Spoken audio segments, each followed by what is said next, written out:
There's a moment in the day that's so fragile.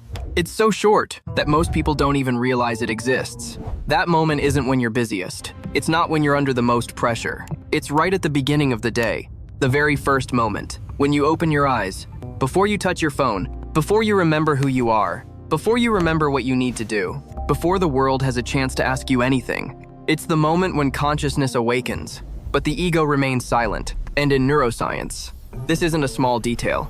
This is the foundation for your entire mental state throughout the day. The human brain doesn't start up randomly. It has a foundational system called the default network. This is the system that operates when you're not focused on a specific task, when your mind wanders, when thoughts come and go without being controlled. In other words, this is the ground state of consciousness. And the important thing is this: the first emotional state that activates this network in the morning will become the emotional tone for the entire day. If your first thought is pressure, anxiety, rush, lack of time, the brain will register that as normal. And from that moment on, every event of the day, whether neutral or positive, is interpreted through the lens of stress. Not because it's a bad day, but because the emotional foundation has been locked down. But if, in that fragile moment, you actively guide your mind, you are doing something very different. You are creating what science calls neural priming, setting the neural baseline. Simply put, you are choosing the default mode for your brain. And this is something very few people understand. The brain doesn't clearly distinguish between what's happening and what you're focusing on. It only reacts to signals. And the signal at the beginning of the day is the strongest signal. The first 5 minutes after you wake up are not just time. They are a gateway that determines whether you enter the day with a victim mentality or an active one. And now, I will show you how to use those 5 minutes, not to force yourself to be positive, not to deny problems, but to scientifically reprogram your emotional baseline. The first step, I call it the 60-second reset.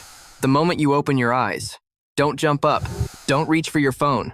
Let your body stay still, in that semi-conscious state. Place one hand on your chest. Feel your heartbeat. Take a deep breath through your nose for 4 seconds. Hold your breath for 4 seconds. Exhale slowly for 4 seconds. Repeat. And as you exhale, whisper to yourself, today is a new day. I'm allowed to start again. This isn't just empty encouragement. It's a neurological signal. It breaks the brain's inertia in dragging yesterday into today. It tells your nervous system, we're not late. We're not falling behind. We're starting. Physiologically, deep breathing activates the vagus nerve, the direct communication pathway between the brain and the heart. When stimulated, it reduces cortisol, slows the heart rate, and sends a very clear message to the body. You are safe. And when the body feels safe, the brain is ready to change. Most people skip this minute and rush straight into reflexes. But this 1 minute is what determines the emotional tone for the whole day. Once the mind is settled, we move on to the second step. I call it the lightning of gratitude. This isn't about thinking about big things. The brain doesn't believe in ambiguity. It believes in what it feels.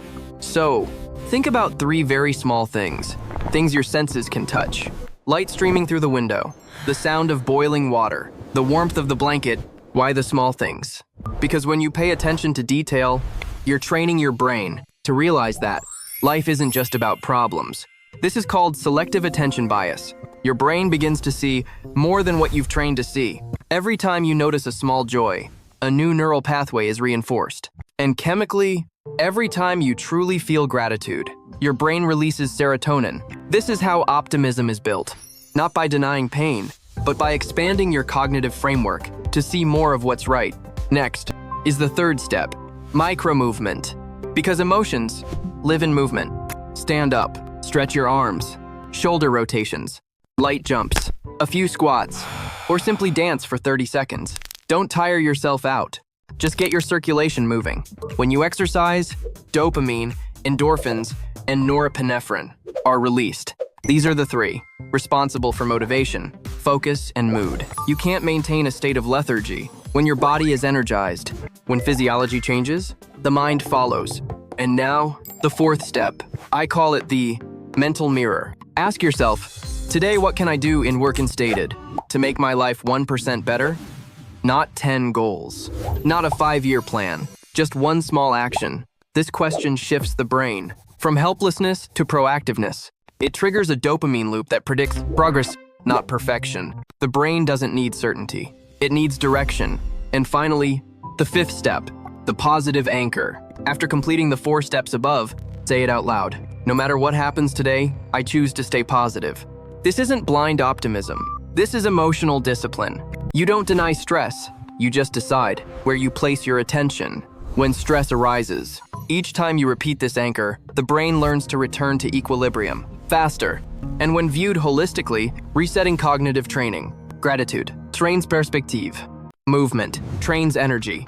Reflection trains direction. Anchoring trains stability. 5 minutes, not to change your life in one day, but to change how you approach that day. And when you start your day, by actively choosing your state, the rest of the day will quietly follow. Let me say it again. I choose positivity, not because life is always easy, but because you have learned to stay centered.